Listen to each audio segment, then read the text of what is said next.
In this video, I'm going to teach you how to hold a baritone with top-facing valves.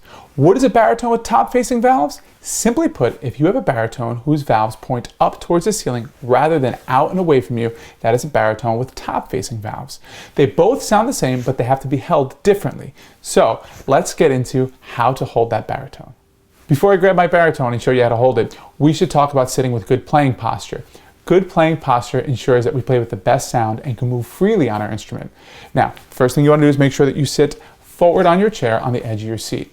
You don't want to be sitting on the back of the chair, leaning in the back. You want to be sitting forward on the edge of your seat. Next, you want to make sure you're sitting tall. You don't want to slouch over. You want to sit tall. You want to make sure you have relaxed shoulders. You don't want to have tense shoulders. You never want to play with tension. You always want to have relaxed shoulders, okay? So we sit tall, we have relaxed shoulders. Next, you want to make sure that you're sitting with a proud chest, a forward proud chest. You don't want to sit with a curled in chest. You want to sit with a forward proud chest. This means that we can take in a lot of air and use that air to the best of our ability. Last, you want to make sure that your feet are flat on the floor in front of you. So, not with a foot on the chair in front of you, not with a foot curled under the chair, not with a foot curled under you. You want them both in front of you, flat on the floor. So, good posture means forward on our chair, sitting tall, relaxed shoulders, proud chest, and feet out in front of us flat. Now that we know how to sit with good playing posture, let's learn how to hold our baritone with top-facing valves. First things first. Remember this, your left hand is your holding hand while your right hand is your playing hand. Again, your left hand is the holding hand. That's going to be the hand that holds the baritone, while your right hand is the playing hand. That's going to be the hand that changes the pitches by moving the valves. Okay, see here, I have my baritone with top-facing valves. I'm going to put it on my right thigh. I'm going to take my left hand, I'm going to bring it across the baritone. Okay, so left hand comes across the baritone and grabs the baritone by the third valve tuning slide towards the top, closest to the third valve casing. I'm going to take my right hand. It's going to come behind the baritone. The thumb is going to go on that thumb hook right here. You may have a thumb ring, but in this case I have a thumb hook.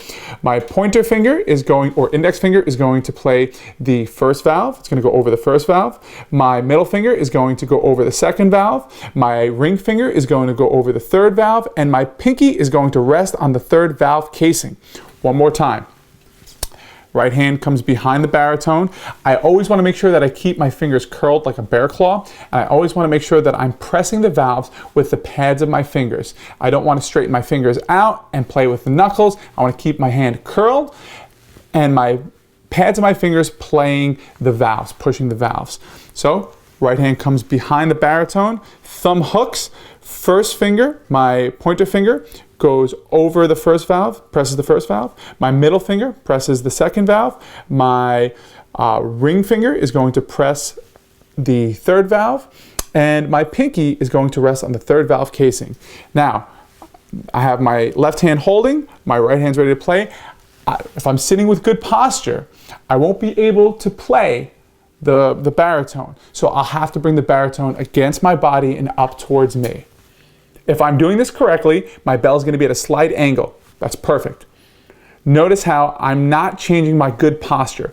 Again, I want to make sure that if here's my good posture, I sit tall, I have relaxed shoulders, I'm on the edge of my seat, I have a proud chest, my feet are flat in front of me. I need to then bring the baritone up towards my face, up to me, against my body. And that is how you hold your baritone.